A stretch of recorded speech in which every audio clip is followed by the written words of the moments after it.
Urodziłem się 18 lipca 1933 roku w Radzyminie. I gdyby mógł Pan opisać swoje dzieciństwo, historię Pana rodziny? Dalekie po prostu jak tam było w Radzyminie. Tak. Dobrze.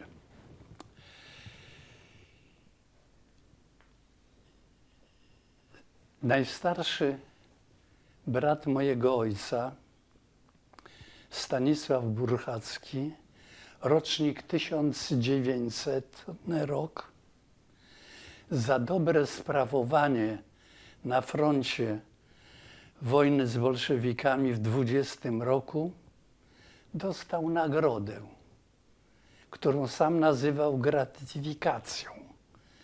Gratyfikacja.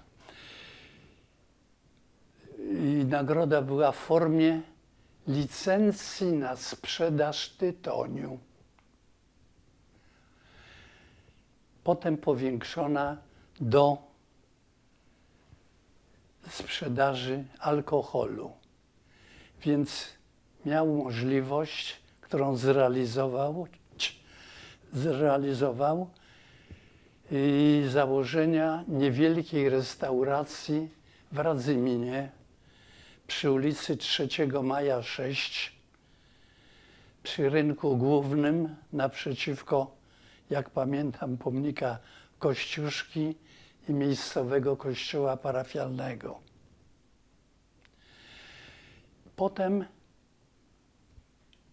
wokół stryja zaczęła się gromadzić najbliższa rodzina, rozsypana w wyniku I wojny światowej i późniejszych lat wojennych.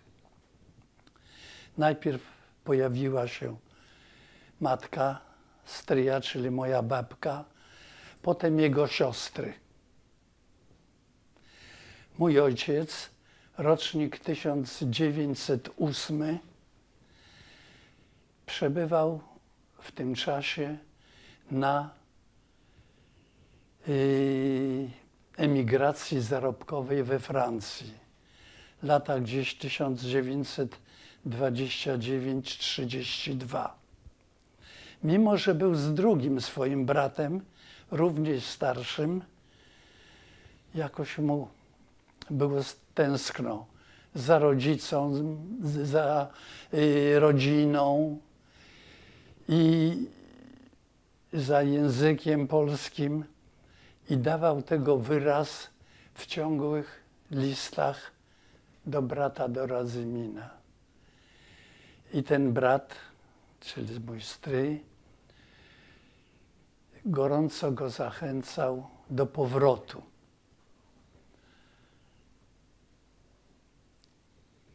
I pisał, co w rodzinie słychać, co o najbliższych sąsiadach, a najwięcej pisał mu o najbliższej sąsiadce stryjostwa, jak ją określał, akuratnej panience, rówieśnicy ojca.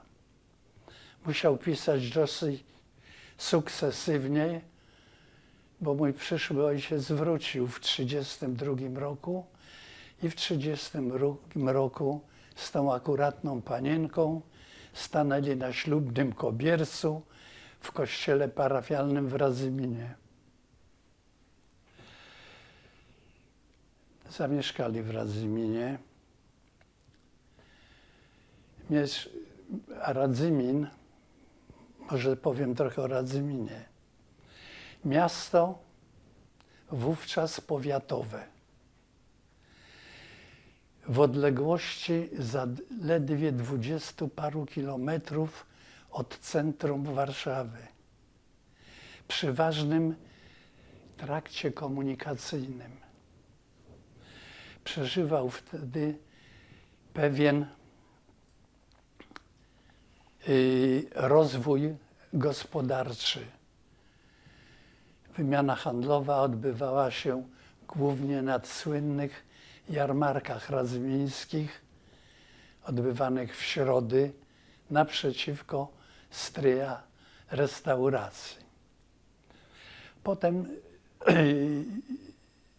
no więc zamieszkali. Radzymin liczył wówczas 8800 mieszkańców, z czego połowę stanowili Żydzi. I rodzice mieszkali w tych samych domach co Żydzi. Spotykali się na co dzień.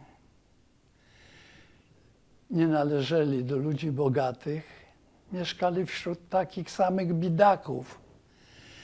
I wtedy ta wspólna dola zbliżała ich. Było więcej wspólnego niż oddzielnego, co miało się potem potwierdzić w czasie niedługo następnej.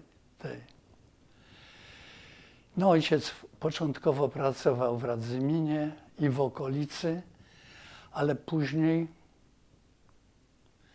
zaczął dojeżdżać do pracy na Pragę wąskotorową kolejką dojazdową, zwaną kolejką marecką, bo przejeżdżała przez Marki. Dojazd w jedną stronę trwał około godziny, więc to nawet dzisiaj, prawda, ludzie dojeżdżają do pracy z bardziej odległych tych. Także wkrótce przenieśliśmy się na Pragę.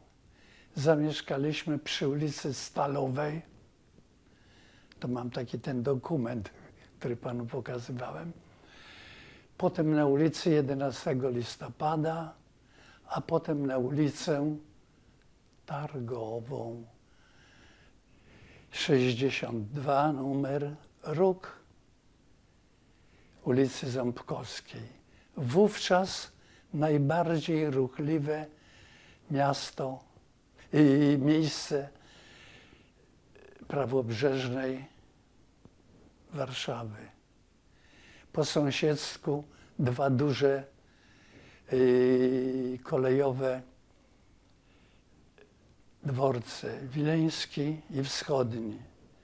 Niedaleko przy ówczesnym moście Kierbedzia końcowa stacja kolejek dojazdowych z Karczewia, z Jabłonny i z Radzymina. Początkowo z Radzymina był tylko do Stalowej, a potem to już w czasach okupacji przedłożyli tutaj. No i w takim miejscu żeśmy mieszkali. I no, nastała okupacja. Myśmy mieszkali w Warszawie, stryjowie w Radzyminie. Kolejką przyjazd w prawo, w lewo to był żaden problem. Mimo że często w kolejce były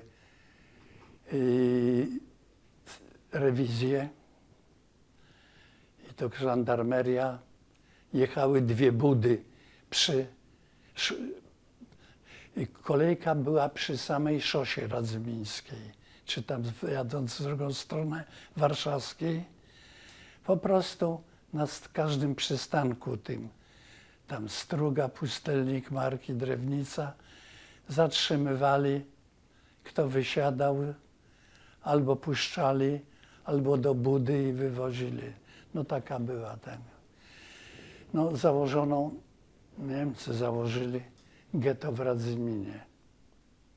No trochę się różniło od warszawskiego getta, bo to były małe domy, to były i trochę większe, ogrodzenie parkanem i ścianami przyulicznych domów. Także kontakt był większy niż w Warszawie, stąd łatwość kontaktu i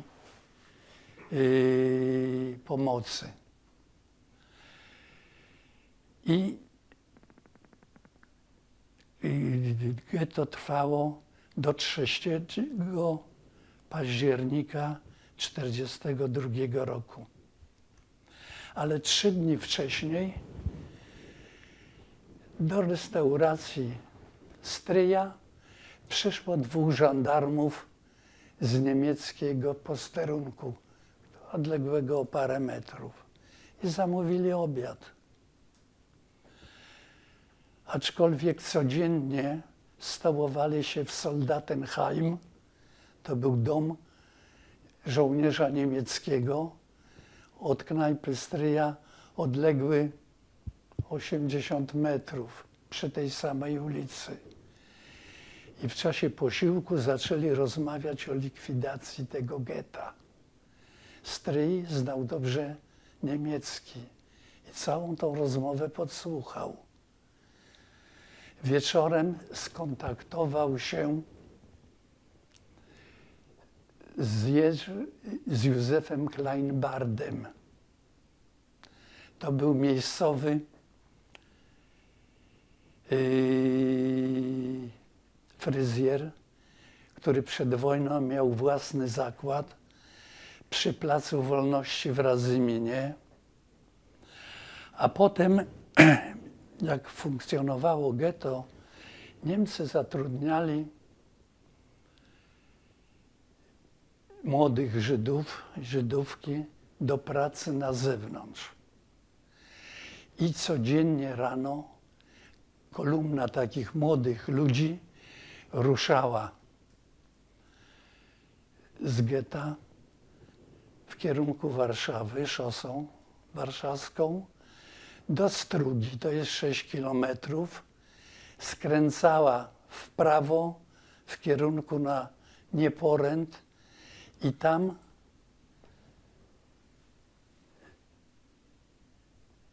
zatrudniali ich przy robotach leśnych, przy kopaniu torfu i przy takiej farbiarni Izabelin.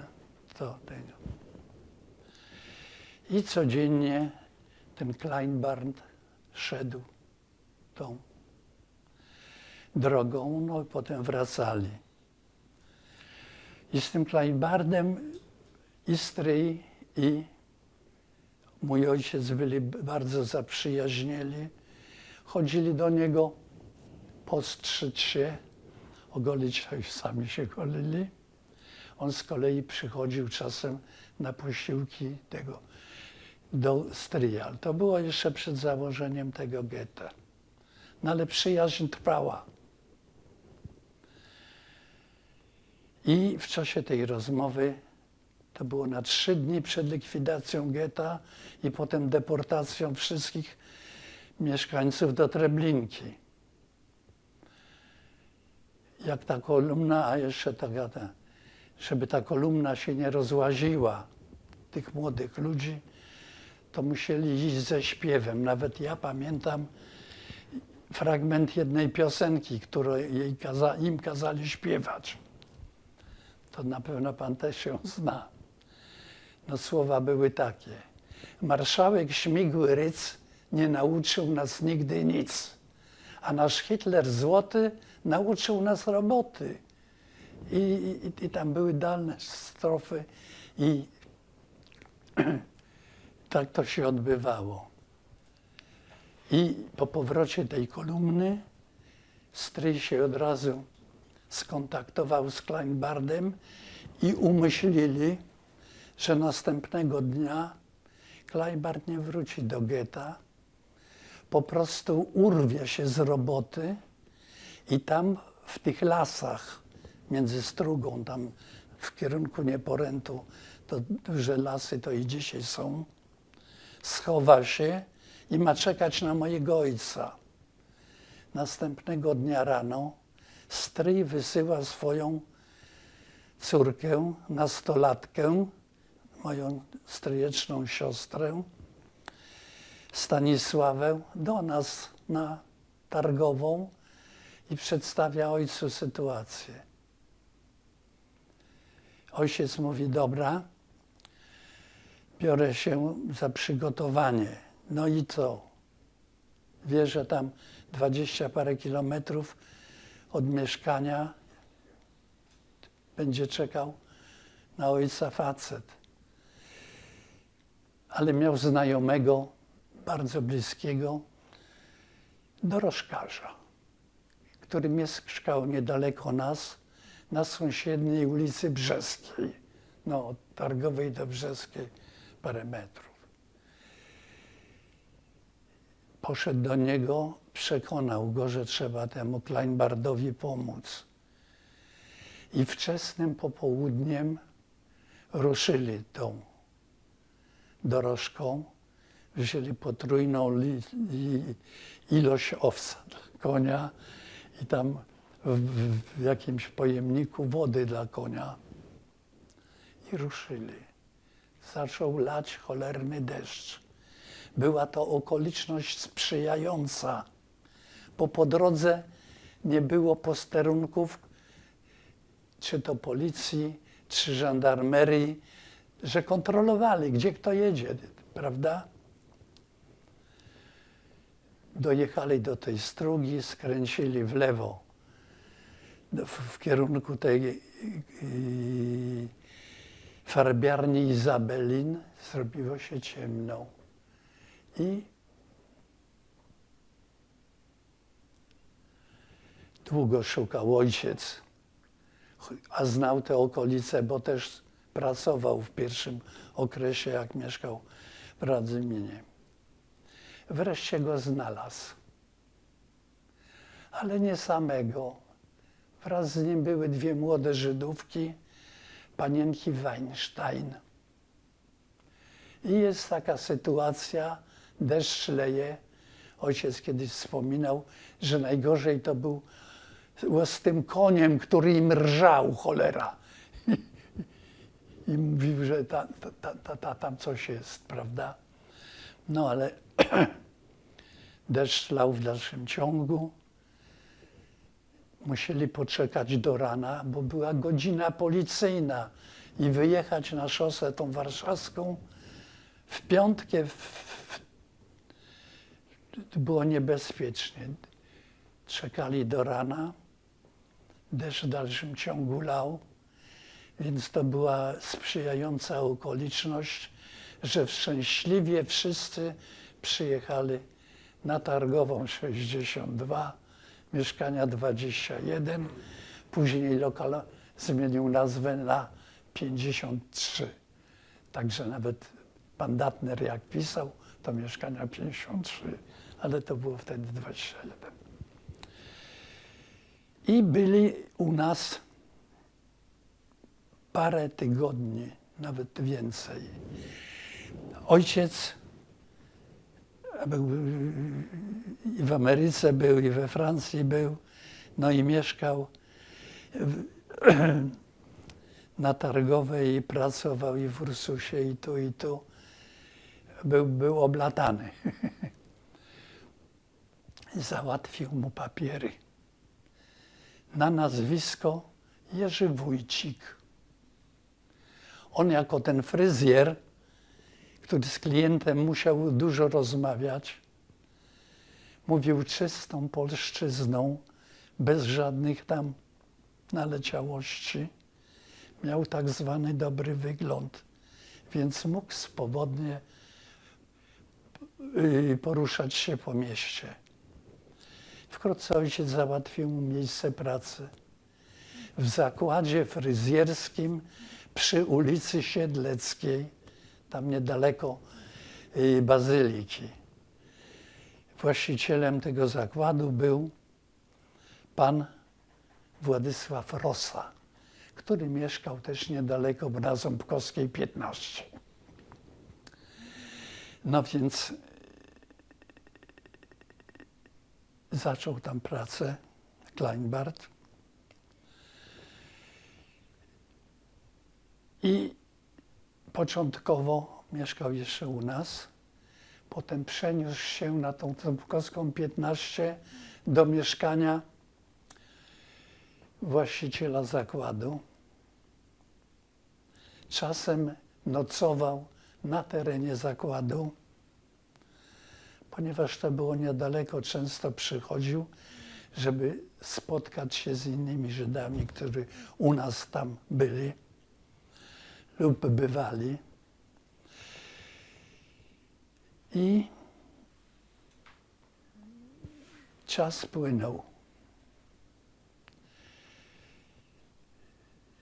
Ja pamiętam jako taki chłopaczek, że często zachodził do nas taki pomocnik fryzjerski z tego zakładu na Siedlecką. Idąc do pracy, przychodził i matka moja przygotowała gorący posiłek dla tego Kleinbarda. Myśmy go nazywali Jerzyk, żeby tam nie było tego. Dla Jerzyka chłopak dostawał swoją porcję i tak codziennie. Z bratem nazywaliśmy go Stasio obcześć Pana, bo sami idąc na Podstrzyżyny byliśmy, to takie głupstwo, ale powiem panu, bo to w pamięci nastolatka to tkwi. Stasio tam siedział z boku, a Jerzyk albo tam pan Rosa, właściciel, ogolili albo strzygli faceta, to krzyczeli: Stasiu, obcześć Pana. I on specjalną taką szczoteczką przychodził i mu z garderoby to i zgarniał to wszystko. I no, trwało to. I to był pierwszy, i te panie Weinstein po paru tygodniach poszły do znajomych na Pragę. I przez nasze mieszkanie zaczęło przebywać wielu radzymińskich Żydów.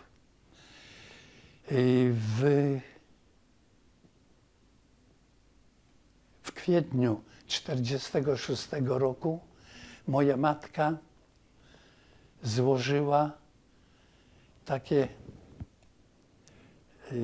zeznanie, taki tytuł jest tego, to panu tutaj przyniosłem, w Komisji Historycznej tego Centralnego Komitetu Żydów w Polsce, gdzie ze świadkami jeszcze w 1946 roku tam u nas byli niektórzy kobiety.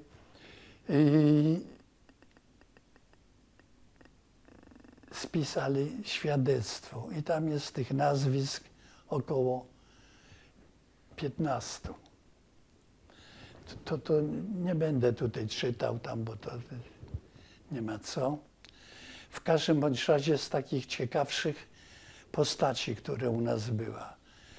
Rachela Jonisz i pan Goldman, którzy stanowili taki zgrany duet zajmujący się przywozem nielegalnym żywności do Warszawy. Po prostu. Jeździli oni tutaj w kierunku na Lubelszczyznę pociągami i tak dalej. Przyjeżdżali z tym mięsem, u nas to porcjowali, potem upłyniali gdzieś. I te inne, i również inne transakcje handlowe tam u nas odbywały. Potem były inne postacie, ale takie ciekawsze. Weinstein.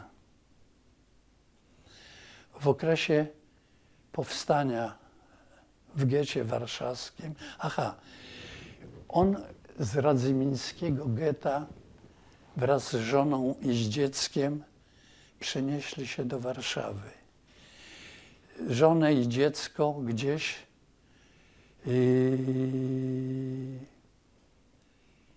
ulokowali.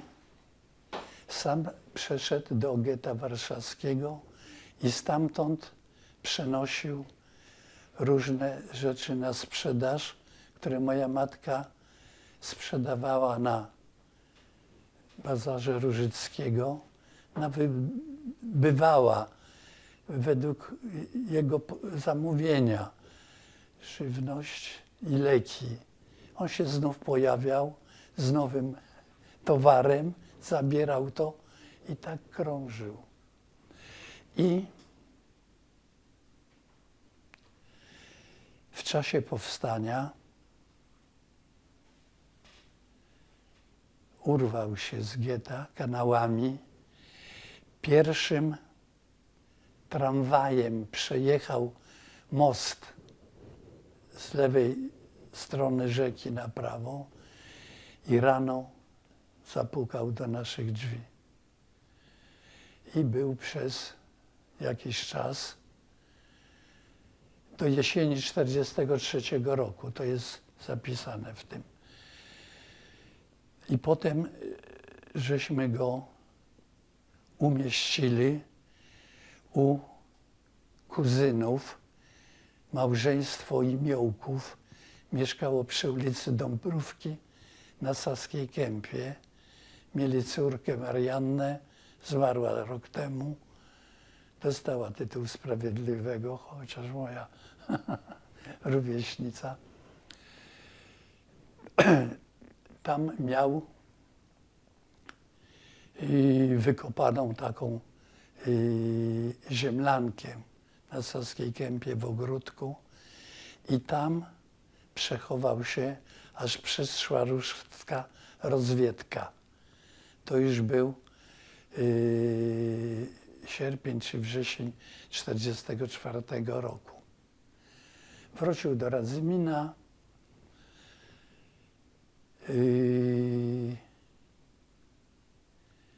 Założył restaurację przy starym cmentarzu radzymińskim. Ja pamiętam, bo tam nieraz byłem. Sprzedał kilka kamienic jako mienie rodzinne i potem wyjechał do Ameryki. I tutaj ten dzbanek panu pokazałem. To była jedyna rzecz, którą matka sama od niego kupiła, bo to był taki dzbanek, chyba z Chęcin, i podobał się matce i z tego całego serwisu został tylko jeden.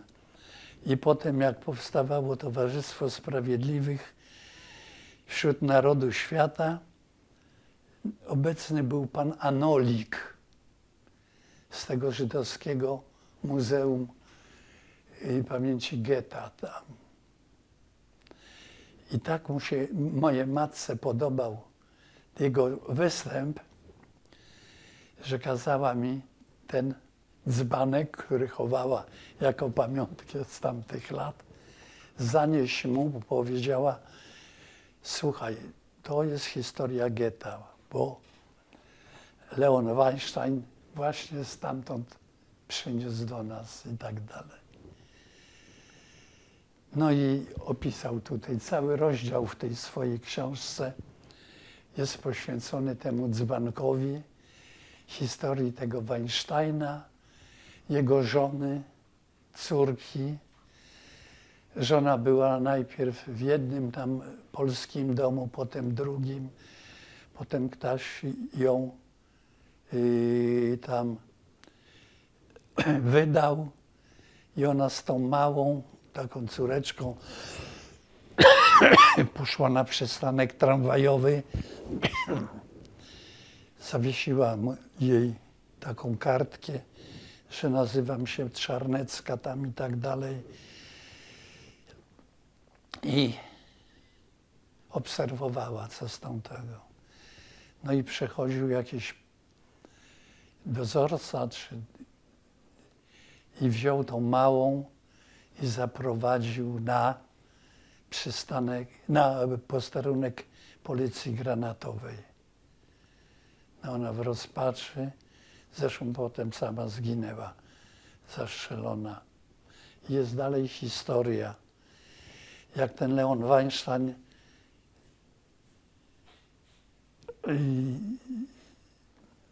uratował się tam na tej Saskiej Kępie. Szukał śladów żony, no i tej córeczki. No i wszystkie tam domy, gdzie ona była, były zniszczone, ale był jedynie ocalony budynek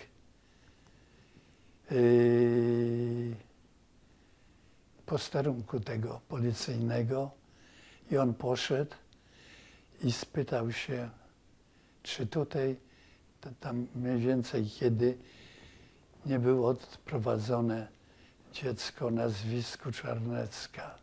No policjant wziął, bo się zachowały książki. Jest. No i gdzie jest? Co dalej? Okazało się, że przekazali do sióstr zakonnych w Brwinowie. Pojechał do Brwinowa i jest opisane spotkanie i tak dalej.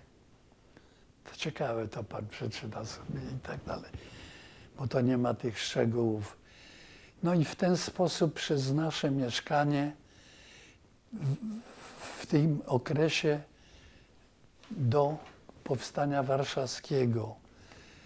I nazwiska są, to panu też dam, tutaj to nie ma co, ale jednocześnie na mieszkanie nasze stało się punktem takim kontaktowym dla Żydów z Radzymina.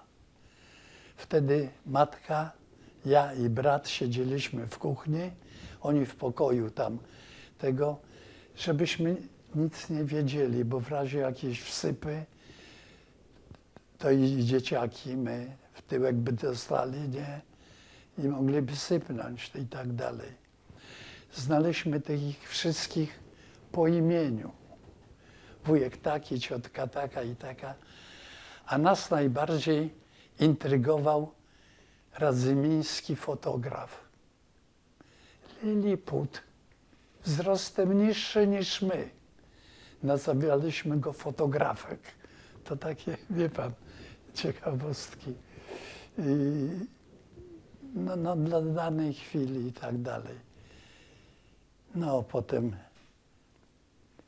najgorzej mieliśmy z sąsiadem, bo my żeśmy zajmowali nie opisałem tej kamienicy. To i była 3-piętrowa kamienica. My żeśmy mieszkali na 3. piętrze, dzieląc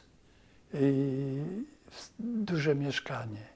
Nam przypadł jeden pokój od strony ulicy i kuchnia od strony podwórka. Sąsiad o nazwisku Pazura z zawodu szewc zajmował drugi pokój, miał własną kuchenkę, wspólna ubikacja.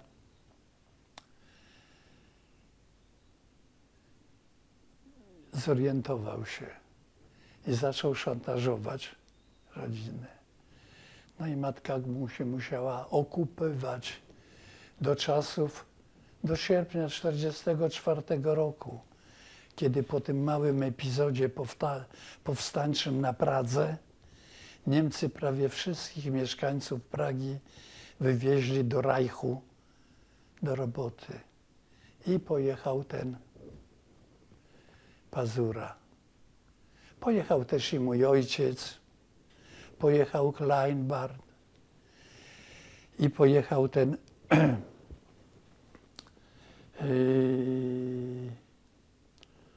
handlarz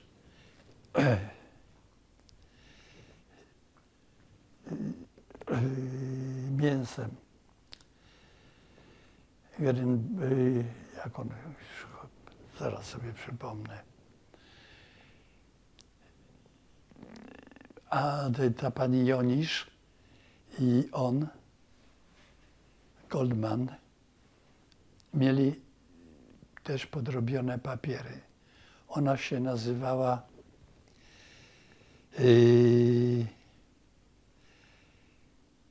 on się nazywał Tadeusz Zawadzki, a ona się nazywała Kowalska, już nie pamiętam, to też musiałbym sprawdzić.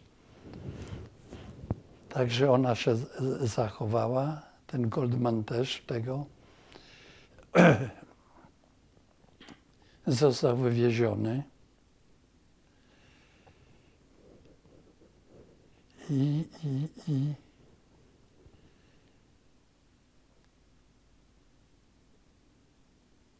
aha, no i nie mieliśmy już tego pazury na głowie. Po wojnie nie wrócił na Targową, ale jedyny ślad po nim to ten Kleinbart w liście w latach 50. napisał, że go spotkał w Niemczech, przy tam w zachodniej części Niemiec, w schronie przeciwlotniczym w czasie alianckiego ataku lotniczego. Tak mi rzuciło. No i Kleinbart wyjechał do Ameryki, do Australii. Tutaj jest takie jego zdjęcie przy takim wypasionym w 50 latach tych. Był przedsiębiorcą budowlanym, także zrobił tam dobre interesy. No ci, którzy u nas przebywali dłużej, to ten Weinstein wyjechał do Stanów Zjednoczonych, pani Jonisz do Kanady, tam dwukrotnie zmieniła nazwisko. Tu była Rachela Jonisz, a potem była pani Jones, Jonisz Jones to blisko, a potem po zamężciu była Feldman. Też jej zdjęcie mam. Goldman wylądował w Berlinie Zachodnim. Tam mu się synek urodził, to zdjęcie z synkiem. No i tak to było, no. I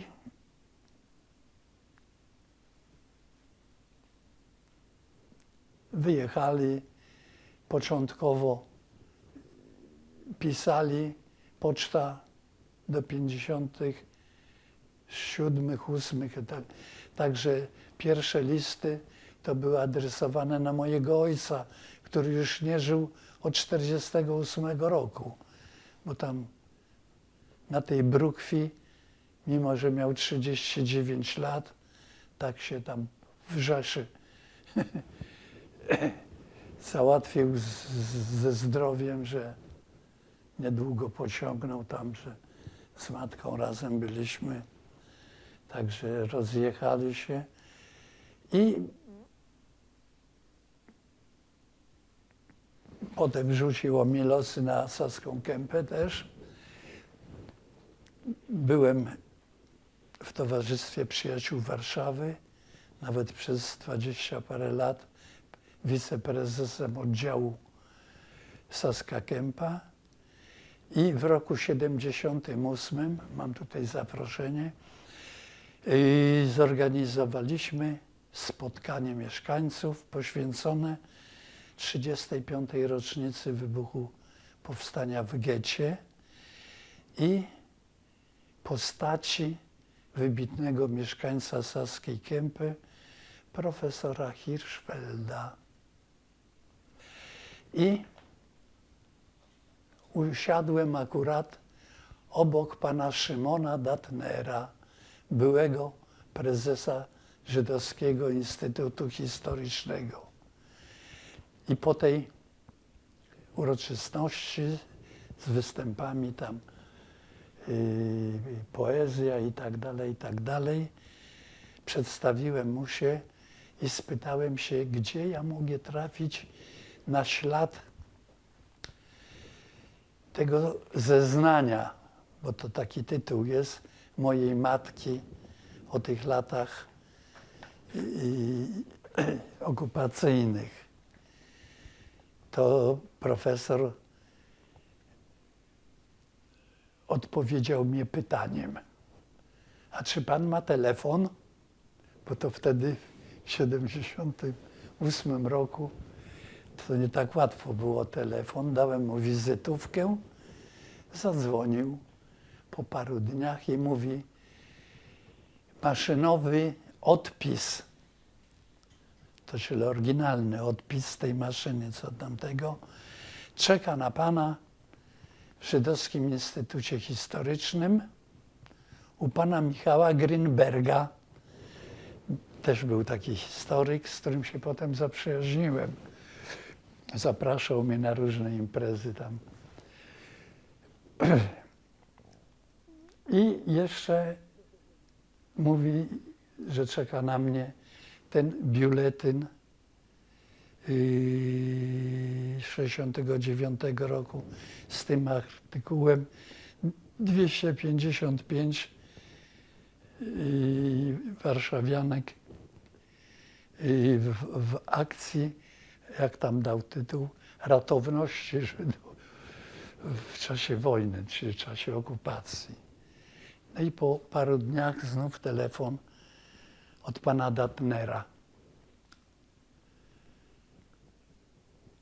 Czy mógłby się spotkać z moją matką? Dlatego, że jest autorem takiej książki Las Sprawiedliwych i szykuje drugie, rozszerzone wydanie. No i każdy szczegół to dla niego jest ważny. Coś od matki może by się dowiedział. Umówiłem ich, ale chciał, żebym z matką porozmawiał sam na sam. Tam, że go z przystanku odprowadziłem na klatkę schodową, no i tego. No i znów upłynęło za 2 tygodnie. Pan Szyfon Datner zaprasza mnie do siebie, do prywatnego mieszkania na ulicę Litewską. Pojechałem. Daje mnie do ręki swój wniosek do Yad Vashemu, ten, o który tutaj panu czytałem, prawda, i tak dalej. I mówi, żebym miał pewność, że to wyjdzie. Aha, jeszcze zrobił ten dopisek, że nas z bratem i satysfakcjonuje to, że rodzice dostaną. Nie byłem tam wtedy specjalnie tym zainteresowany. Zrobił ten dopisek, którego dokładnej treści do dzisiaj nie poznałem.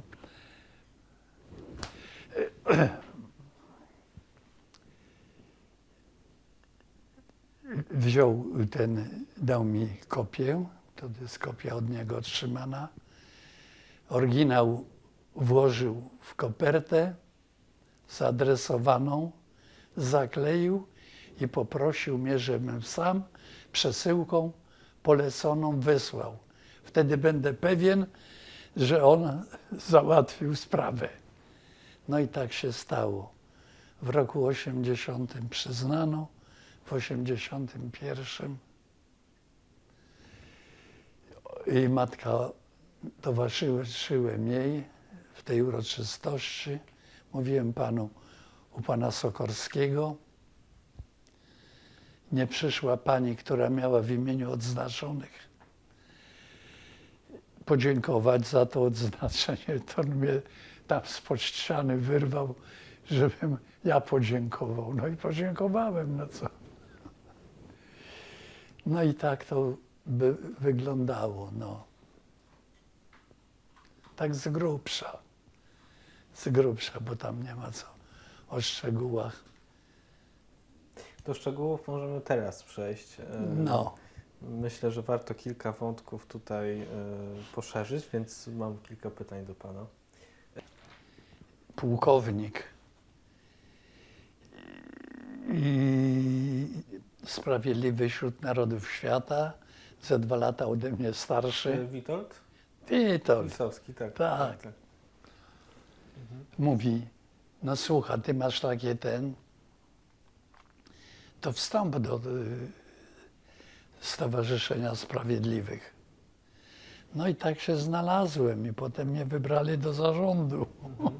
To może o towarzystwie też pomówmy. może trochę później. A teraz wróćmy jeszcze do Radzymina. Tak. Bo chciałem poprosić Pana o rozwinięcie wątku dotyczącego Radzymina. Gdyby mógł Pan powiedzieć więcej tak o swoim dzieciństwie, o swoich wspomnieniach z życia w Radzyminie, ewentualnie już później z Warszawy. No więc to było tak, że to nie są długie wspomnienia. Pamiętam bombardowanie Radzymina w 1939 roku. Potem pamiętam okres no, tego getta. Pamiętam te dzieci. Pamiętam takie dziecko tam żebrało po stronie aryjskiej i śpiewał taki chłopaczek.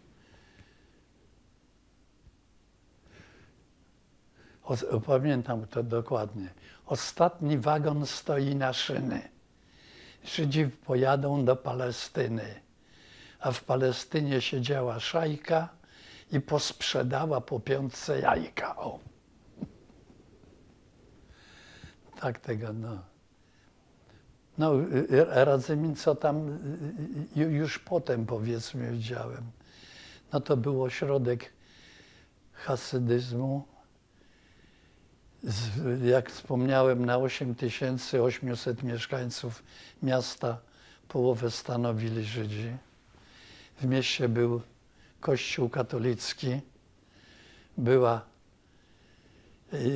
bożnica, tak to nazywaliśmy, nie synagoga, z 1840 roku. I była jeszcze kircha ewangelicka. W getcie znalazło się około 3000 Żydów. No i gro pojechało do Treblinki. Nawet tam kiedyś miałem dla młodzieży szkolnej takie wspomnienie tam.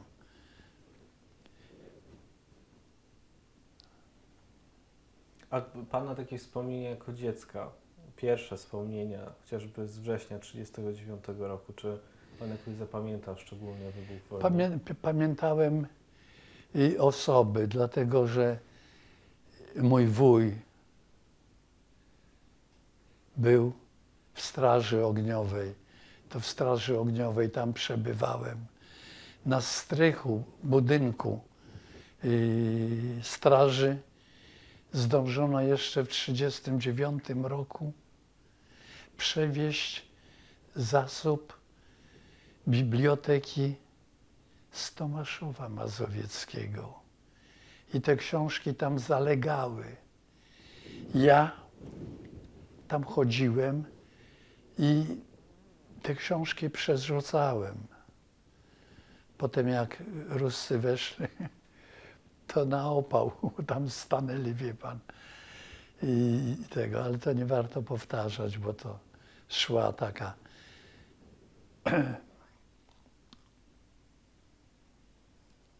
wiadomo, jak się zachowywali. No i tak. Do Radzymina chodziłem do szkoły, no potem to już w Warszawie. Skończyłem szkołę numer 49 na ówczesnej ulicy Szerokiej. Dzisiaj to się nazywa ulica Księdza Kłopotowskiego.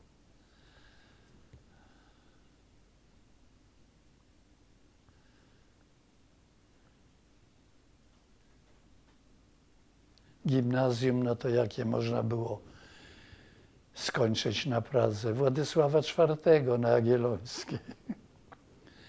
Pamiętam jeszcze ten budynek tej synagogi tutaj przy Szerokiej. Komuś do łba wpadło, mówili, że Sigalinowi. Przecież ona tylko spłonęła. Tam to mury stały i byłby zabytek.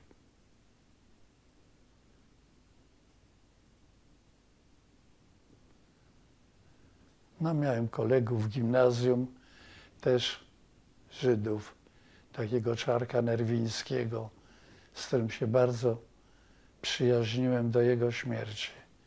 szybciej się zawinął. I w ogóle szkoła była od najdawniejszych lat strasznie tolerancyjna. No, jeden z pierwszych wychowanków, Jerzy Korczak. Położyłem mu taki kamień, leży przed szkołą.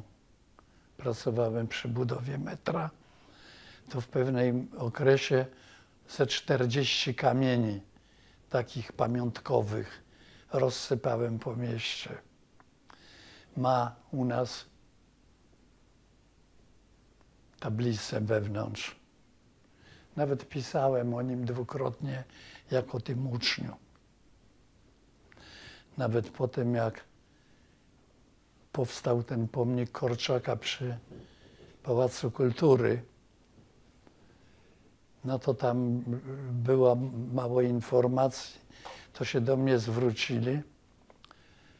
To projektował ten pomnik pan Chmielewski i architekt Wilma. Zapomnieli napisać tam odpowiednich tych. Ja zaproponowałem, to pani dyrektor teatru decydowała, co tam ma być. Ja byłem w proteście z nim. Napisałem tekst Przyjaciel młodzieży. A ona przemieniła młodzieży polskiej i żydowskiej. Ja mówię, po cholerę te nacjonalizmy nam. Przecież w 1914 roku, jak wybuchła I wojna światowa, to Korczak jako oficer, jeszcze carski, prawda, bo za cara kończył, był kierownikiem domu wychowawczego w Kijowie. Zajmował się tą młodzieżą miejscową, czyli ukraińską. Już tam przecież miał to serce dla dzieci, no, niezależnie od tego. No to tak. No ale tutaj, powiedzmy, taką dużą rzecz zrobiłem panu Edelmanowi. Jest taki pomnik Ehrlicha i Altera, dwóch buntowców na cmentarzu. Była wielka uroczystość. Zjechali z rodziny tych z Ameryki i tak dalej. To było kilkaset osób. I potem nawet Edelman zaprosił mnie na obiad do Kuronia, do domu. Ale byłem już umówiony na popołudnie i nie poznałem Kuronia bliżej. No. Potem jest taki pomnik w Rembertowie. Według mojego pomysłu, tutaj no nawet mam takie dwa kamienie, jak oni ich pędzili z tą trasą tam od Falenicy i tak dalej. Też przyszli do mnie, jak byłem na metrze, ja mówię, panowie, mam fajny kamień, pęknięty tak w stosunku części 2/3 i 1/3. Postawmy taką ten pomnik wspólnoty tych ludzi, którzy tu mieszkali.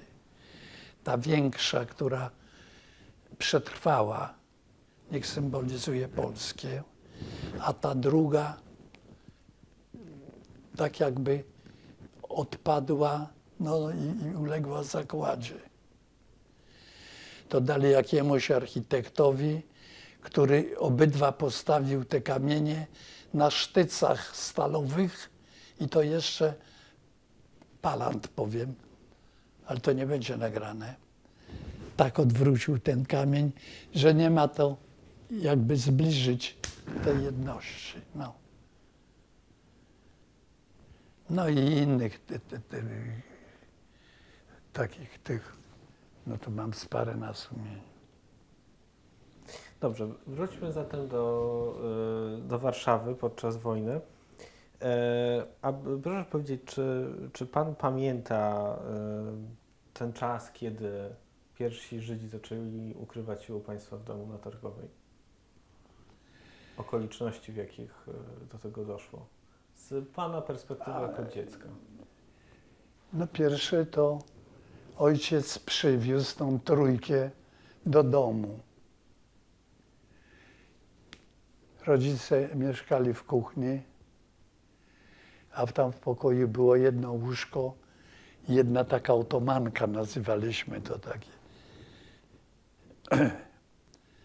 No to my żeśmy tu. Ja częściowo, bo to było już gęsto, u ciotki w Radzyminie byłem. Także przyjeżdżałem sobota, niedziela. W niedzielę razem żeśmy szli do kościoła świętego Floriana. Ja dzisiaj pamiętam nawet malunki, jakie były na ścianach, bo potem Niemcy wysadzili w 1944 roku ten kościół. I tych księży, którzy także tutaj. Jak wyglądało to wspólne życie w tak małym mieszkaniu? Tak, sprawa polegała na tym, że czy traf, czy co, wszyscy ci, którzy byli u nas, mieli dobry wygląd. I oni, mając podrobione papiery, chodzili po mieście. Opowiem panu o pani Kosower, znana historyczna postać. Ona była u nas nazywana Emilką. Mieszkała po przeciwnej stronie ulicy, pod Targowa 59, u właścicieli zakładu pogrzebowego przy kościele świętego Floriana. Tak jakże u nas wpadali, wie pan tu, czasem zostawiali dla nich materiały, dla tej Emilki i my z bratem żeśmy szli na drugą stronę ulicy i żeśmy jej tego. Więc ta Emilka, wie pan, zajmowała się opieką charytatywną Żydów po aryjskiej stronie. Brała udział w akcji wyprowadzenia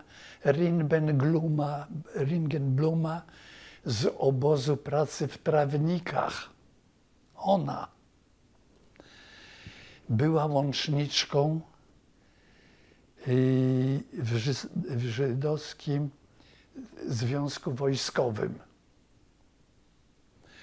Była jednocześnie zaprzysiężonym żołnierzem Armii Krajowej. Była łączniczką w sztabie batalionu Łukasiński. W Powstaniu Warszawskim walczyła na Starówce i w Śródmieściu Północnym. Dostała się do niewoli niemieckiej. Przeżyła obóz w Oberlangen. Wróciła. Znów zamieszkała u tych właścicieli tego zakładu pogrzebowego. Zaraz, bo mam tu zapisane już tych nazwisk tyle. Majewscy. I potem, proszę? Majewscy. Tak. I co tam jeszcze? No wyjechała potem i zmarła w Tel Awiwie. I wie pan, jeden tylko chyba w życiu Warszawy był nekrolog. Mam ten nekrolog. Bardzo ładnie o niej wspomnieli żołnierze Armii Krajowej. Żołnierz mężny, człowiek przyjazny, ciepły, nader skromny w ocenie swej niepowszedniej działalności okupacyjnej. Patriotka. Ja tak jak czytam, wie pan, o innych zasłużonych, wiesz, tego, jakąś tą Kosower choroba, to nawet Szewajk Weiss kiedyś protestował, że o tym, Żydowskim Związku Wojskowym.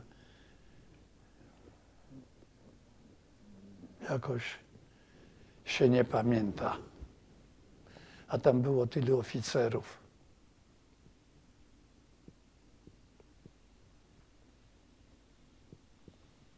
A gdyby mógł Pan opisać rzeczywiście, jak wyglądały te warunki w mieszkaniu, chociażby rozwinąć wątek współlokatora Pazurem. Proszę pana, więc oni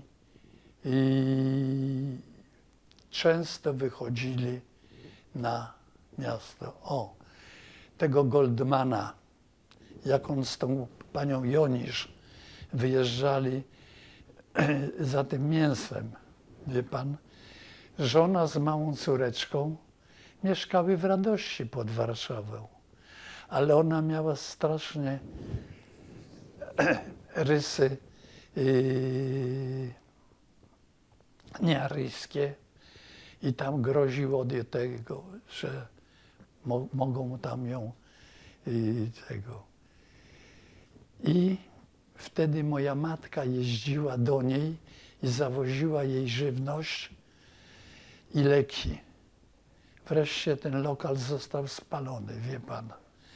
I pewnego dnia w trójkę Goldman z żoną i małym dzieckiem u nas się znaleźli.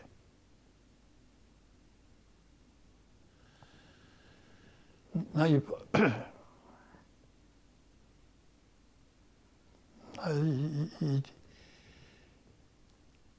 to wie pan, byli tam parę miesięcy, z uwagi na tego cholernego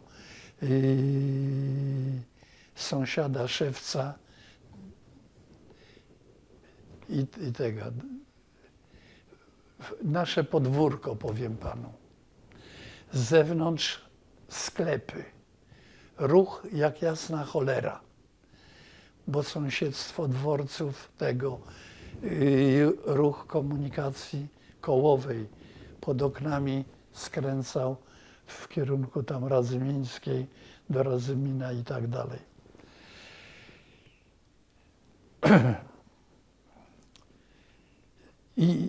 I w podwórku było 7 klatek schodowych. Często były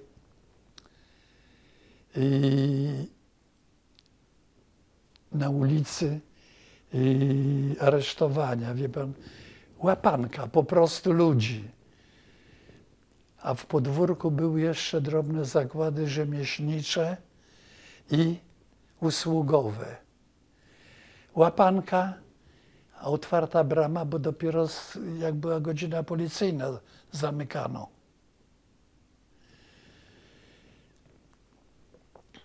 Ludzie wpadali w nasze podwórko, rozbiegali się po klatkach schodowych, pukali do mieszkań, prosząc o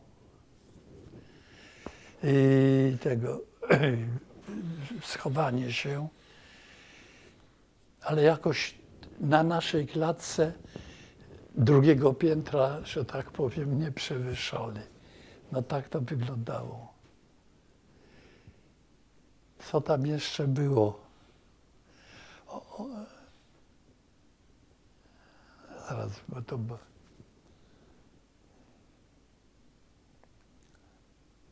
Musiałbym zajrzeć na sekundeczkę, bo już mi się te...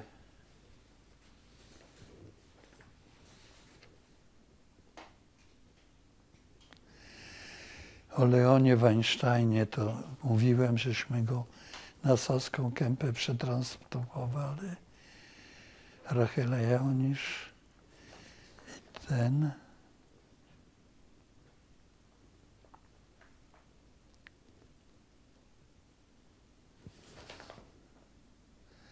O, nie tylko w naszym mieszkaniu ukrywali się Żydzi. To może chwileczkę, to jeszcze zadam pytanie do kwestii państwa mieszkania. Dobrze? Tak. I za chwilę przejdziemy do tego. Jeszcze interesuje mnie kwestia tego, jak wyglądało to właśnie wspólne spędzenie czasu, posiłki. Czy pana rodzice otrzymywali jakąkolwiek jakiekolwiek dodatkowe środki, które umożliwiłyby po prostu No, żywienie takiej ilości? no ojciec pracował, ale na taką tego oni mieli jakieś środki. Chociaż powiedzmy taki Weinstein przez cały, jak z tego getta tym tramwajem pierwszym przez most przejechał, to był na całkowitym utrzymaniu mojej matki. To nawet jest w tym zeznaniu. Potem nawet jak był tam u tych naszych kuzynów na Saskiej Kępie, to też matka tego. Zajmowano się handlem, wie pan, tego, także nie przelewało się. I matka w tym oświadczeniu też tam mówi, nie przelewało się.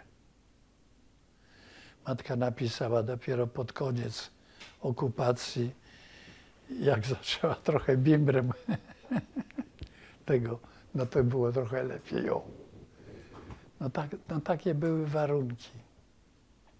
A czy poza niebezpieczeństwem wynikającym z obecności wiedzy sublokatora, to przypomina pan sobie jeszcze jakieś inne takie momenty zagrożenia w tym czasie? Wie pan, był raz taki przypadek.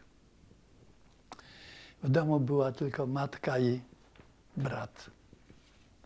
Matka w kuchni gotowała obiad, brat w pokoju bawił się. Miał klocki, był to 42 czy już 3 rok i lato, otwarte okno. Pokażę panu to okno tutaj na tym rysunkach. Otwarte okno i on sobie przeniósł te klocki na parapet okna. No i je budował. No ale chciał jeszcze zwieńczyć czymś. Sięgnął po zapalniczkę ojca. I jak ustawiał, ręka mu drgnęła i spadła ta zapalniczka na głowę przechodzącego niemieckiego oficera. I za jakieś 5 minut, 7, 8, nie wiem, walenie do drzwi. Matka przerażona otwiera. 2 Niemców z kaburami w ręku. W towarzystwie dozorcy domu i granatowego policjanta wrzask. Jeden z nich podchodzi do okna, wychyla się. Czy to stąd ta zapalniczka mu na głowę? Całe szczęście, że oni takie czapy nosili. No i matka w pewnej chwili spostrzegła, że drugi z tych Niemców trzyma zapalniczkę ojca. Skojarzyła sobie i mówi, a sama przestraszona jak cholera, że dziecko to i tak dalej, i tak dalej. No Niemcy się trochę uspokoili. Jeden oddał tą zapalniczkę bratu Smekowi. Matka od razu podeszła, wzięła tą zapalniczkę, wsadziła do kieszeni, wzięła go za rękę do okna, okno zamknęła, kazała mu te klocki zdjąć, zanieść na miejsce. No to był trochę czasu, że ci Niemcy się uspokoili, pożegnali się po prostu i wyszli.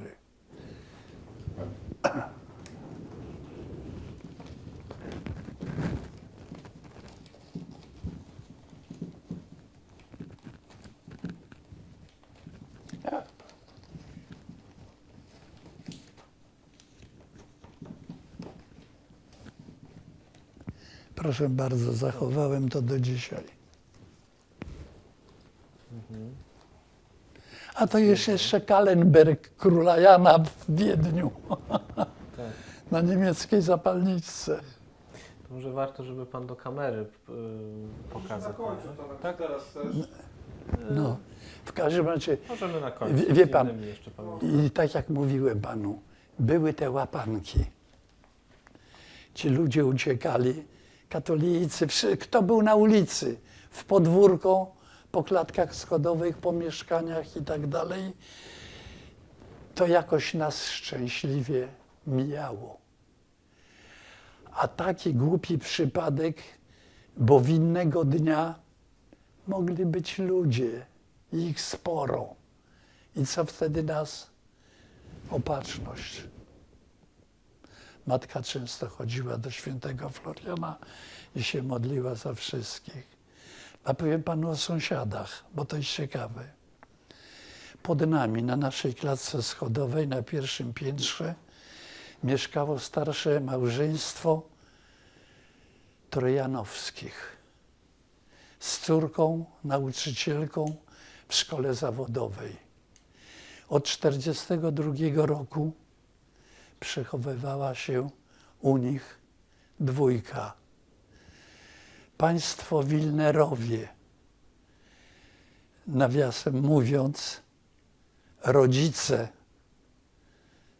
Arię Wilnera, pseudonim Janek, adiutanta Anielewicza, z którym razem zginęli na Miłej, prawda, śmiercią samobójczą już w maju 1943 roku. I do końca okupacji przychodziła do nich córka Gustawa, która się też na Pradze przechowywała na aryjskiej stronie. I kiedyś jak tam rozmawiali, bo tam była ich czwórka,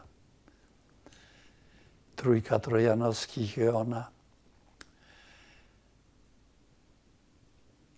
gospodyni domu zawsze trzymała na pierwszym miejscu w mieszkaniu na kredensie złoty zegarek.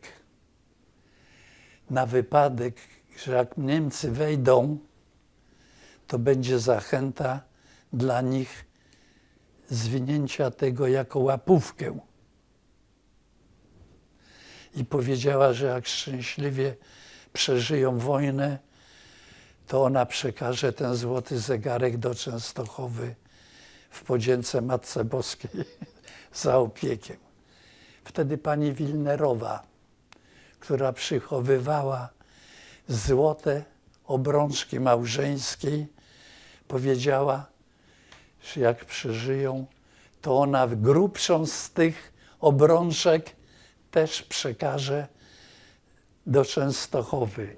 I zobowiązała panią Basię, to córkę, jak będzie jechała, żeby zabrała to. Po wojnie wyjechali z trójkę, rodzice i ta Gustawa, do Palestyny. Przed tym przekazała tą obrączkę i chyba w 1946 roku dopiero, bo to wojna się skończyła w połowie 1945, jechać takim pociągiem ze złotem w kieszeni. Pani Basia pojechała za specjalnym zapisem. I zegarek, i ta obrączka są w jasnogórskim skarbcu. A ten, który towarzyszył tym Niemcom, dozorca domu, to wiedział, w których mieszkaniach Żydzi się tego. Także jak ten z tego getta warszawskiego pierwszym tramwajem, to tam wiedział, gdzie jest sygnał przy bramie wejściowej. Ten go puścił. No tak to wyglądało, no. A czy wiedzieli Państwo o jeszcze innych sąsiadach, bądź osobach w ogóle z okolicy, które... I nie rozmawiano w tym domu. Wie pan, bo to Gnojek pochwali się koleżkom na podwórku. To była, że tak powiem, taka konspiracja już włożona w łeb. No, że tego Weinsteina na tą Saską Kępę na ulicę Dąbrówki 18 chyba, pamiętam jak dzisiaj. No to często chodziliśmy, to byli kuzyni. Po prostu siostra tego Imiołka była za stryjecznym bratem mojego ojca. O, także jak żeśmy go tam przekazali, to już spokojnie. A czy Imiołkowie wiedzieli o pozostałych osobach, które u Państwa się ukrywały? Czy tylko... I chyba, tego to ja nie wiem.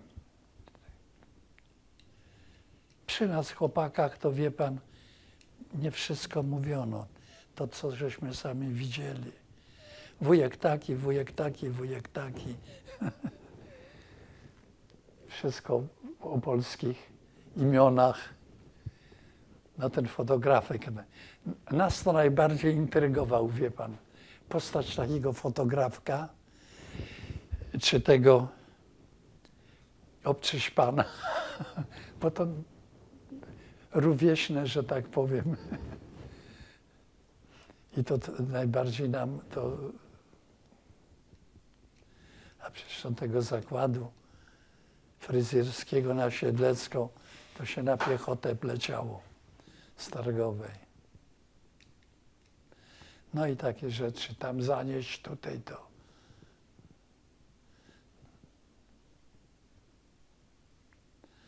No i takie to były czasy.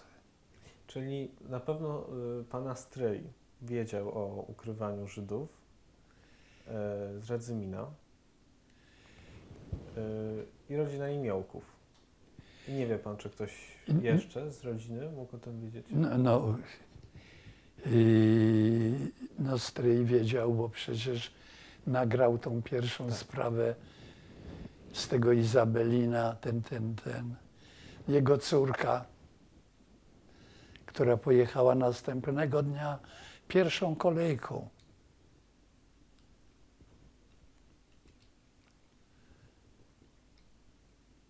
Także ona była starsza ode mnie, jakieś 6 lat. Też leży na cmentarzu w Radzyminie. Stryjostwo.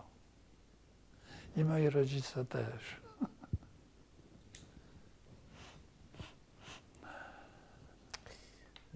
Dobrze.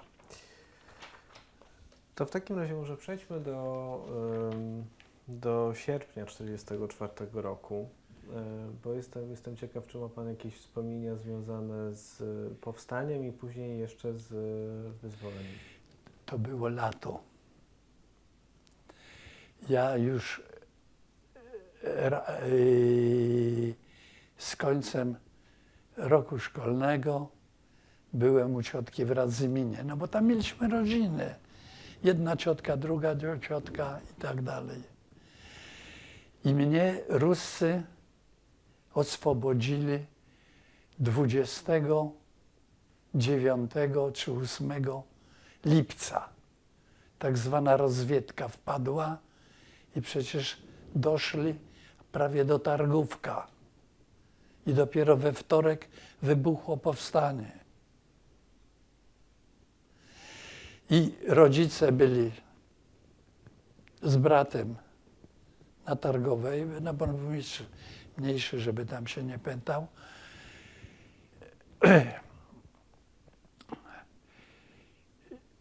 No ojca zwinęli w pierwszych dniach na roboty do Niemiec.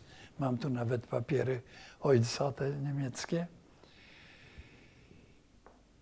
Jak Ruscy weszli w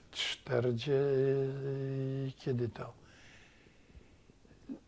Na Pragę to był wrzesień, czy wrzesień, bo wrzesień. To matka okrężną drogą przez tutaj Wołomin, Kobyłkę do Radzymina. No tam rodzina była, a tutaj jeszcze mieszkanie dostało ze 2 pociski, bo ulica Ząbkowska jest na przedłużeniu ulicy Karowej. To tam jest skarpa pod hotel Bristol. Wyżej to Pragę widać na wylot i ten narożnik targowy i Ząbkowskiej. Mieli działo, jak się tam ktośkolwiek pokazał, łup. No i takie 2 pociski wpadły do naszego mieszkania. No. I ten dzbanek wtedy stracił komplet tego.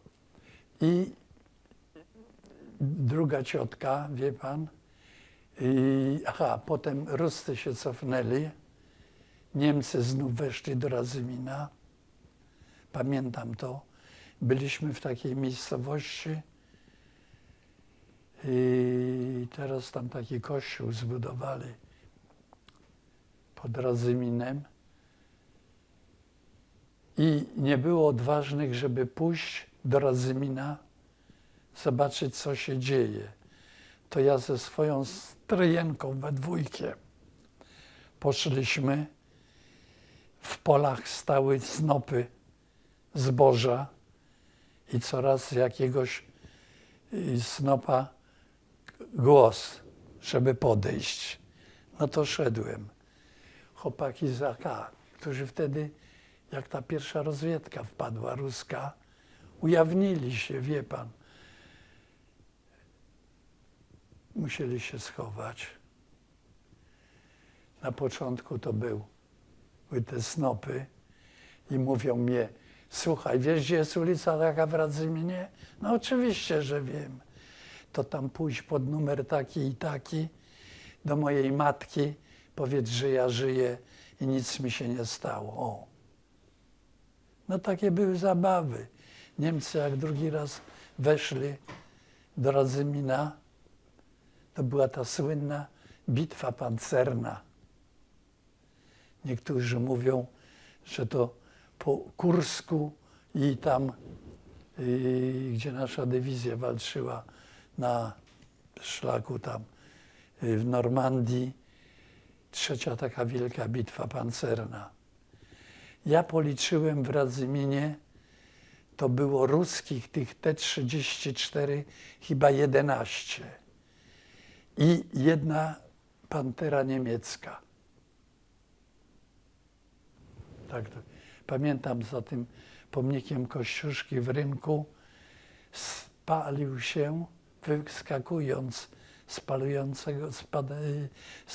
palącego się czołgu, ruski czołgista, po którym został tylko taki fragment korpusu, że widziałem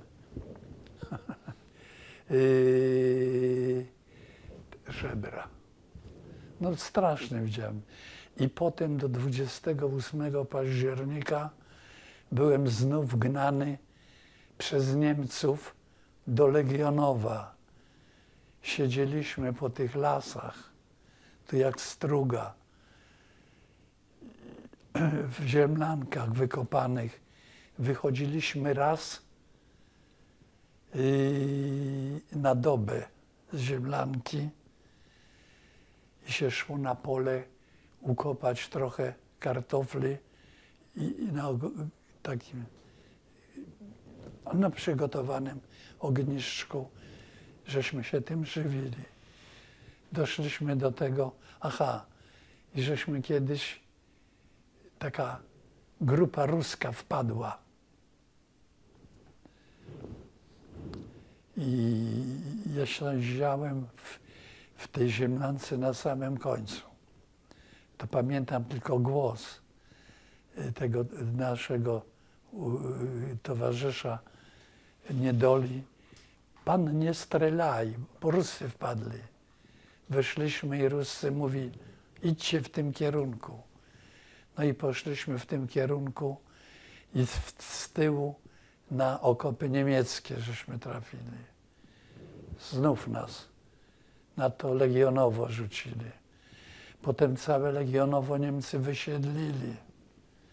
Babka już nie mogła iść. Zostałem z nią sam w opustoszałym mieście. Chodziłem po tych otwartych domach. Tam znalazłem beczkę kiszonej kapusty, bo to już był wrzesień. Tam niemiecka kuchnia była, to szedłem i wyżebrałem buchanek chleba. I Ruscy weszli 28 października w moje imieniny. Zostawiłem babkę i poleciałem. Już znałem te trasy do Radzymina. I taki Tadek Rybacki, starszy ode mnie, mówi: co ty żyjesz? Twoja matka tutaj u zakonników na mszy jest. Modl się. Bo przecież tutaj są wiadomości, że ciebie tam trawił pocisk i tak dalej. Poleciał na tą mszę i w czasie nabożeństwa podszedł do matki i mówi: Tadek żyje, wrócił. Matka z bratem przyszli do mieszkania, a ja zawszony, zaświeżbiony. W tym samym domu była apteka. Matka kupiła maść od świeżby. Do bali nagotowała wodę i mnie do tej bali, tą maścią od świeżby. Mało przecież, a jeszcze mnie do głowę do zera tego. No i takie było życie, no. Także też człowiek przeżył. Potem ojciec wrócił z Niemiec, już schorowany, dojechał 39 roku życia. W styczniu 48 roku pochowaliśmy go w grobie jego matki, czyli tej mojej babki, którą zostawiłem w Legionowie. No i tak tego. I Państwo wrócili po wojnie do Warszawy i Pana matka Tak. zamieszkała znowu pod tym samym adresem? Tak. I jak się ożeniłem, to wyniosłem się. To już brat mieszkał tylko z matką. Potem brat się ożenił, to już z żoną tam mieszkał. Dzieci mu się tam porodziły. No a potem wie pan, no już matka do śmierci tam jechała. Potem bratanek to mieszkanie objął, potem zamienił na inne i o. Jak to w życiu. Chciałbym zapytać o okoliczności, w jakich Pana mama złożyła też to zeznanie tuż po wojnie. Jak do tego doszło? Jak do tego doszło? I po prostu ten żydowski komitet centralny był po 44 na Targowej. My po 62, tam 100 metrów. I ci, którzy jeszcze, dziewczyny, wie pan, tam do Niemiec nie wyjechały, ten Weinstein przechował się na Saskiej Kępie, to tam byli i załatwiali te sprawy i po prostu wzięli matkę i z nią poszli. I od razu dwie pany właśnie, Sura Goldman i ta Jonisz, podpisały to. Nawet Weinstein był przy tym, ale sam już tego nie podpisywał. Nawet pomagał matce sformułować niektóre rzeczy. Bo tam matka to też, przyszły tam 2-3 osoby, to przecież nie legitymowała ich. Przyszli ze swoimi, to żeby po prostu. Także ze świadkami na miejscu. No potem to No moja matka była rocznik 1908, no to wtedy miała ile lat? 36. Ci, którzy u nas przebywali, mniej więcej rówieśnicy, młodzi ludzie wyjeżdżali.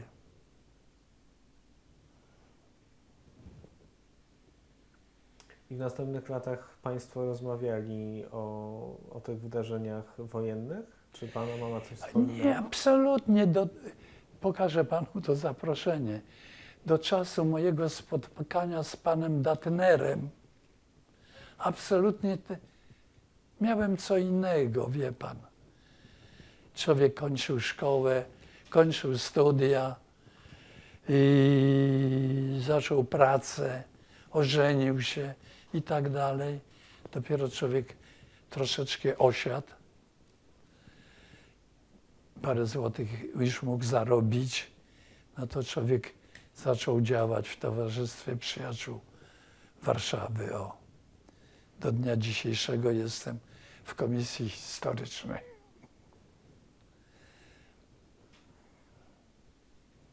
I później zaangażował się Pan też w Towarzystwo Sprawiedliwych. Sprawiedliwych, tak. I jestem tam w zarządzie. A jak do tego doszło? Właśnie ten Lisicki był wtedy członkiem zarządu. Namówił mnie, żebym przyszedł. Pokazał mnie to towarzystwo, które tam jest. Wyciągnął deklarację, a to też chłopak z Pragi, także się nam dobrze gadało. I też on zaczynał u Władysława IV.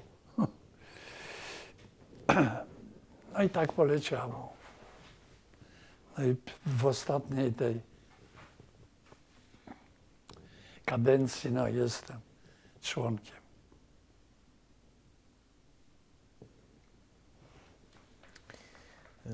Dobrze, to może do tej części drugiej, to z mojej strony tyle. Mam pytanie, czy Pan chciałby może jeszcze jakiś wątek rozwinąć? Czy jest coś, o czym chciałby Pan jeszcze powiedzieć? Czy ja wiem? Jakieś sceny, wydarzenia, które jeszcze Panu zapadły w pamięci i moglibyśmy o nich pomówić?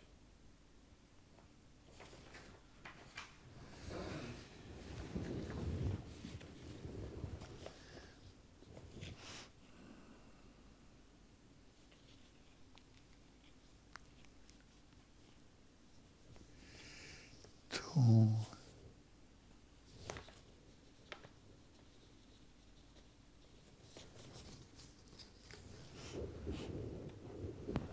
Przede wszystkim interesują mnie takie Pana własne wspomnienia i też myślę, że chętnie wysłuchalibyśmy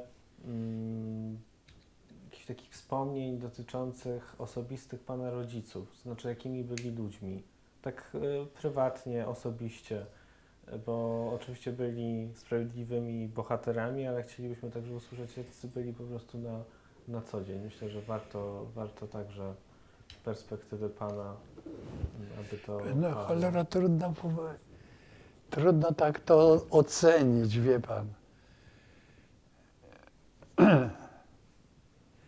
Czasy były niełatwe. I w II Rzeczypospolitej trzeba było się za tą pracą. Także ojciec, wie pan tam, cegielnia, to w cegielni pracował. Potem była jakaś redukcja, to tam coś innego robił, wie pan, i tak dalej. Potem tutaj na Pradze. Potem mam też papier, że pracował w Ursusie, w zakładach tych metalowych, w których ja potem przez kilka lat pracowałem, łącznie ze stanem wojennym. Potem była wojna, wie pan. To też rodzice, wie pan, żeby matka nas ciągle trzymała przy kościele. No była no z domu, religijna bardzo. A potem wie pan, jak to po wojnie. 48 rok. Ojciec odszedł. Matka sama. Zawsze była gospodynią domową. No, trzeba do pracy iść. I mała się też różnych prac. Między innymi, ponieważ była mocna, silna, prała u innych ludzi. Po prostu. Nawet miała dobrą renomę, że u ministra spraw zagranicznych Modzelewskiego prała. Wyobraża pan sobie. A skończyła jako wykwalifikowany ślusarz w fabryce narzędzi lekarskich. A potem jeszcze w fabryce narzędzi pomiarowych. Główna specjalistka od takich taśm, wie pan, geodezyjnych i tak dalej, i tak dalej. No tak jak to człowiek był przymuszony. Brat kończył AWF, no to już trochę innym torem szedł. Ja Politechnikę, no wypadło mnie być i pułkownika Kaddafiego 2,5 roku. Byłem w Jugosławii jeszcze za marszałka Tito.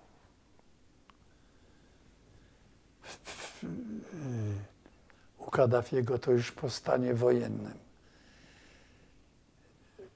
Akurat Polserwis szukał. No i tam byłem w takim urzędzie wojewódzkim w mieście Derna, niedaleko Egiptu, niecałe 200 kilometrów od Tobruku. Było nas tam 10 Polaków. Robiliśmy wszystko to, co trzeba. Meczet to meczet projektowaliśmy. Most to most. Jakiś budynek to budynek. Jakieś przepusty, jakieś linie, wie pan, inżynierskie, różne cuda, co było. A lepiej mnie się wiodło za marszałka Tito. Trafiłem do Jugosławii, trochę lepiej tam było niż u nas. Pracowałem przy modernizacji 2 hut szkła. No to tam. Miałem czas i pójść do ambasady polskiej, pożyczyć sobie książkę. Więc obleciałem kawałek literatury jugosłowiańskiej, nawet do tego stopnia, że szedłem do prywatnego mieszkania Iwo Andricza, laureata Nagrody Noblowskiej, Literackiej, i podpisał mnie 2 książki. Ale człowiek miał wtedy niecałe 30 lat, to z otwartą głową.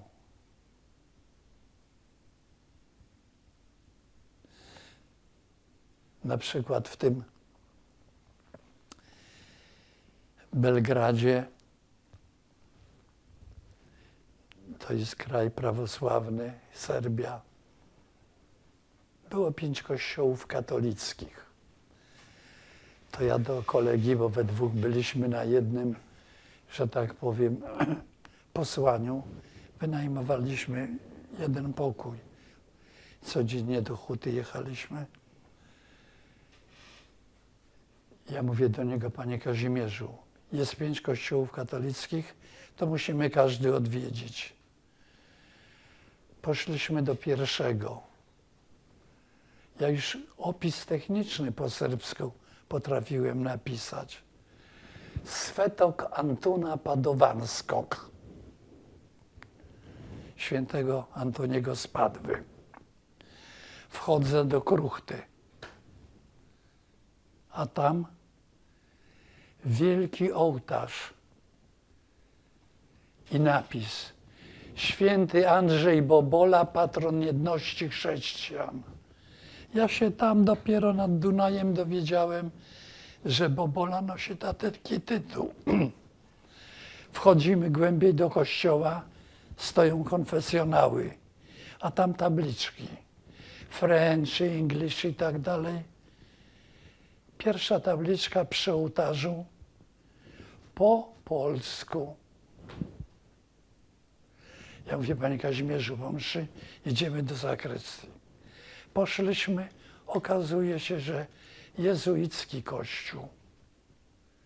Aktualny proboszcz odbywał praktyki kościelne na ulicy Rakowieckiej, w tym czasie, kiedy kanonizowano Bobolę. I on, Boboli tamtego. I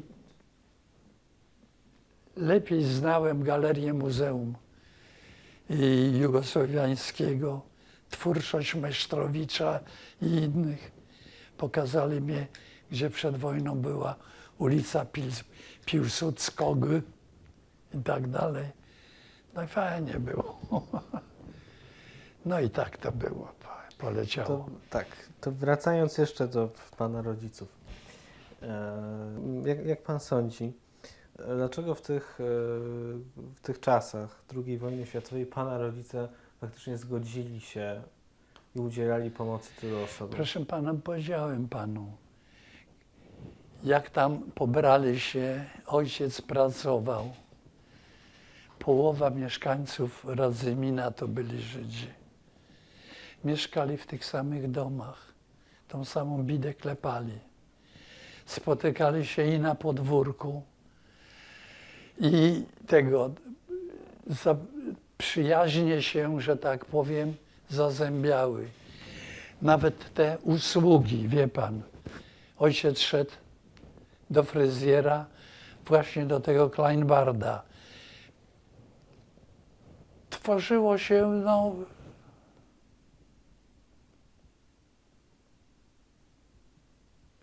życie zmusza. Tak jak człowiek czytał w perypetiach tam różnych Sybirakach i innych. Życie zmusza do współpracy.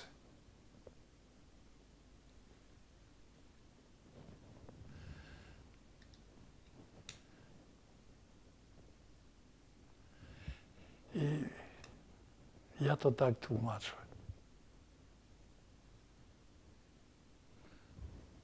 A jak pan ocenia te współczesne dyskusje o sprawiedliwych, które toczą się w Polsce w ostatnich latach? Wie pan, nie bardzo mi się podoba tego. Jakieś szukanie, wie pan. O, teraz ja pana spytam. Wie pan, że rozbito pomnik Berlinga na Saskiej Kępie? Przeczytałem jego wspomnienia napisane przed śmiercią i wspomnienia pani Berlingowej. Co oni mieli, wie pan, tu? Przykład dam panu taki.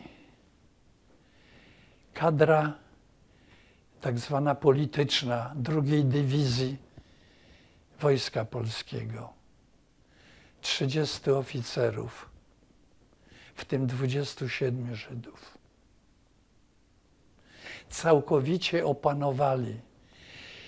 Zebrała tam się tych KP-owców i tych, którzy tam byli. Lampe, Minc, Berman i tak dalej, i tak dalej. I ich celem było 17 Republika, jeszcze ta głupia Wasilewska. Opisuje w szczegółach i ona, i on, jakie świństwa mu robili. Do śmierci. I po co to wszystko? Podzielili między sobą potem Polskę Ludową. Berman wziął bezpiekę. Minc gospodarkę.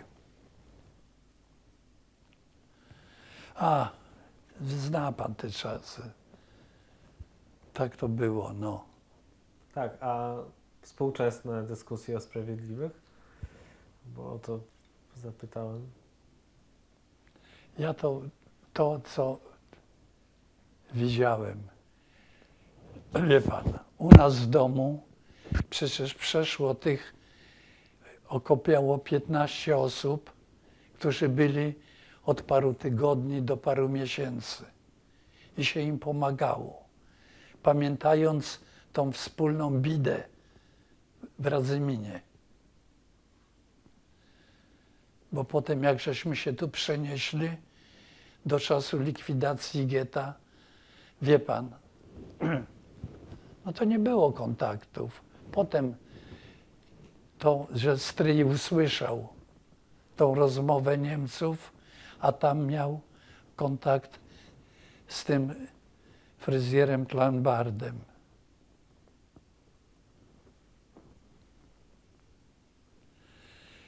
I te listy, które żeśmy otrzymywali potem, najbardziej życzliwe wspominanie tej wspólnej niedoli i w czasu okupacji. Pan zna te wspomnienia Berlingów. Niech pan, ja to jeszcze raz przeczytałem, bo ja kiedyś zorganizowałem z profesorem Drozdowskim takim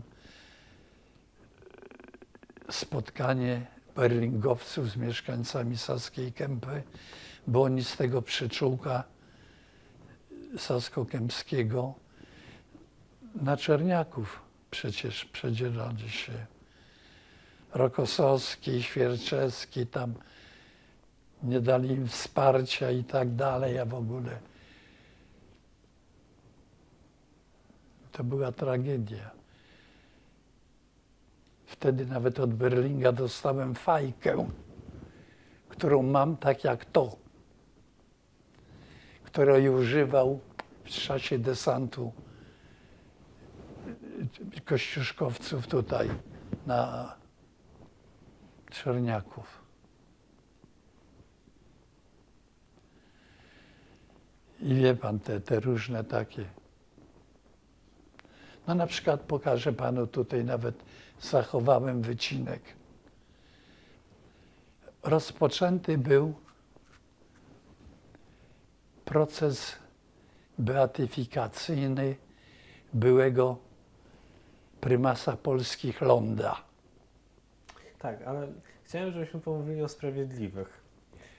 No. Raczej. Nie, bo pan spytał się, jak to widzę Tak, sprawiedliwych. współczesne dyskusje o sprawiedliwych w Polsce.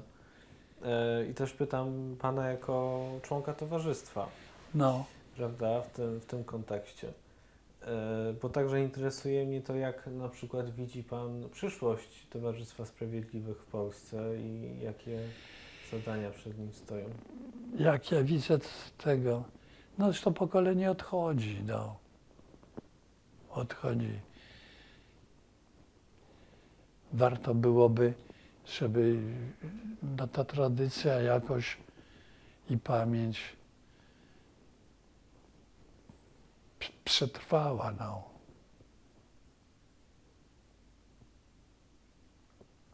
A jakie pan widzi miejsce dla historii sprawiedliwych właśnie Upamiętnienia?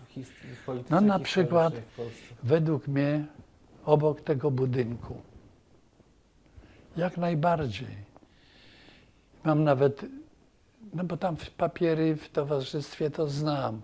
Były dyskusje na temat, wie pan, i tutaj przewodniczący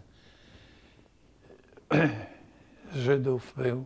Nie, bo tutaj Polaków nie było i tak dalej, i tak dalej. Byli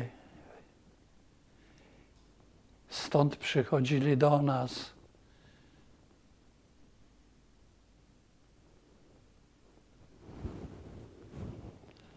Jak była jedność, to była. Nawet, wie pan, jak mówi się, pomnik Rapaporta, prawda? Tu. A dlaczego się drugiego nazwiska nie daje? Przecież tą całą architekturę zrobił niejaki Suzin.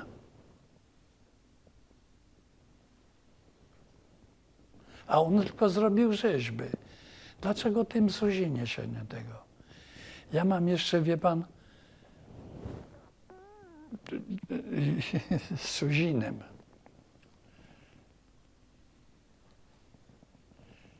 Suzin jako oficer rezerwy dostał się do niewoli niemieckiej. I w tej niewoli razem był z pułkownikiem Jelentą, który był szefem sztabu 336 Pułku Piechoty, który Saskiej Kępy bronił. I czasem oni w Oflagu dostawali z kraju paczkę. I solidarnie tą paczkę rozpakowywali, dzielili na cały czy na jakąś ilość grup i również dzielili opakowanie. Nie mieli na czym listu do Polski. I ten Suzin namalował taki obrazek, bo taki kawałek dostał papieru szarego. Matkę Boską Ostrobramską. I napisał 24 grudzień 43 rok.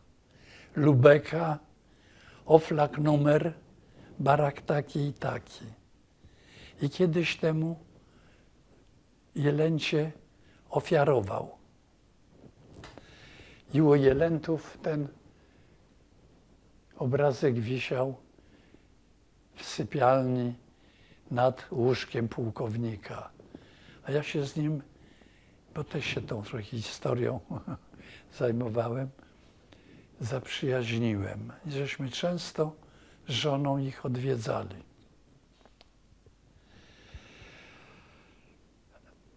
I jak tylko tam przychodziliśmy, to moja żona stawała przed tym obrazkiem, no i patrzyła na kawałek historii. I kiedyś pułkownik powiedział, widzę, że Krysiu, ci się ten obrazek podoba, po mojej śmierci będzie twój. No i zmarło się pułkownikowi. Zresztą jego ojciec był Żydem. Cezary Jelenta. Ten, który miasto Otwock, że tak powiem, reklamował przed wojną.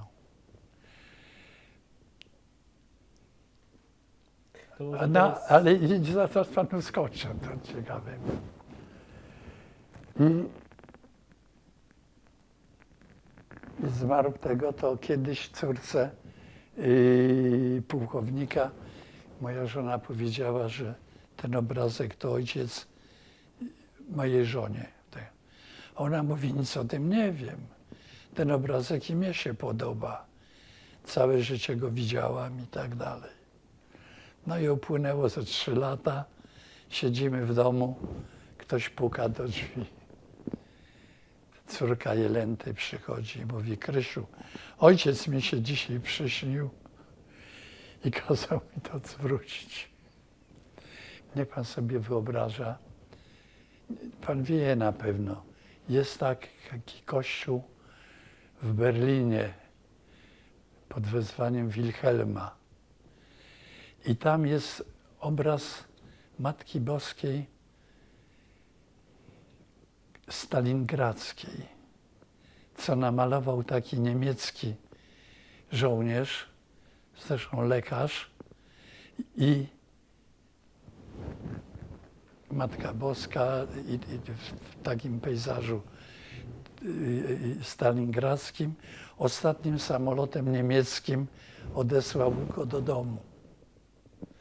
Potem tam w ruskich oflagach skończył życie. I teraz Ruscy razem z Niemcami zrobili tam taką rzecz, wspólne losy.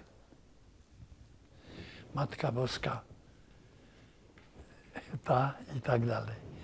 I kiedyś w Gazecie Wyborczej napisali o tym moim obrazku. Przyleciał facet z Niemiec, zrobił film o tym obrazku.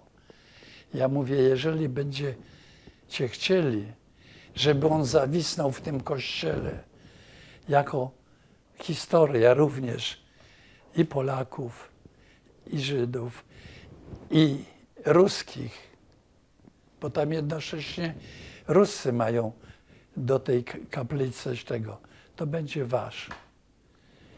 I nie chcieli takiego warunku spełnić. No także widzi pan, gra jest taka na każdym kroku. No i z tym, wie pan, wydał kiedyś taką odezwę. W połowie 30 lat nawet to mam. Kardynał Chlont.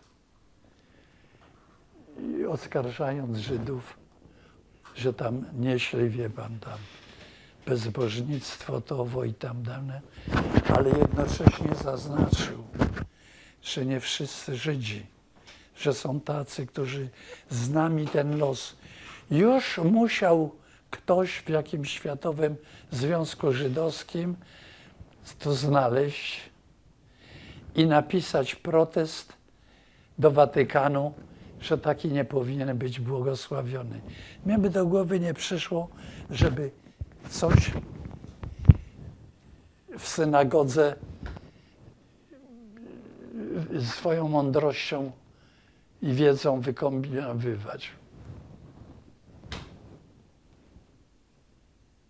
To tak nawiązując, pan spytał, co dzisiaj. No. Tak, choć... Za dużo jest politykierów. Nawet teraz, niech pan zobaczy, naszą kampanię przedwyborczą obecnie. Dno. Dlatego chciałem spytać o sprawiedliwych, ponieważ stali się tematem politycznym. Ale także chciałem zapytać o to... Ja nawet nie wiem, czy...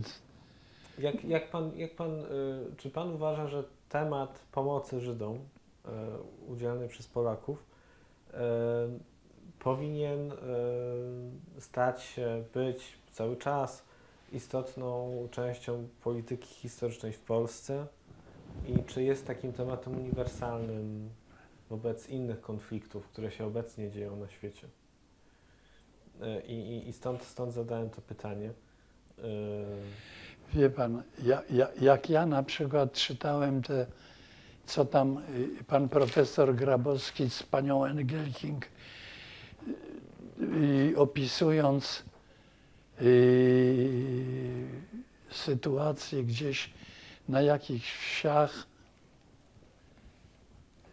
z pominięciem faktów i całych tych, po cholerę to.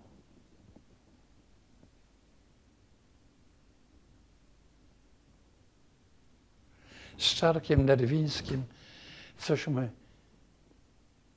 razem kończyli gimnazjum w czasach PRL-u. Najlepsze spotkania były u niego, bo nie miał na głowie rodziny najbliższej i żeśmy się wspaniale czuli, wynosząc to wszystko, co nam tam w szkole przekazywano i dosyć krytycznie patrząc na to, co się działo. No. No dobrze, to z mojej strony to tyle. Jeżeli chciałby Pan jeszcze coś dodać dotyczącego historii Pana rodziców, to jeszcze jest teraz chwila, a jeśli nie, to dziękuję bardzo. No wie pan, te szczegóły to się i twarze pozacierały. Mówię panu, miałem inne kłopoty do czasu spotkania się z panem Datnerem.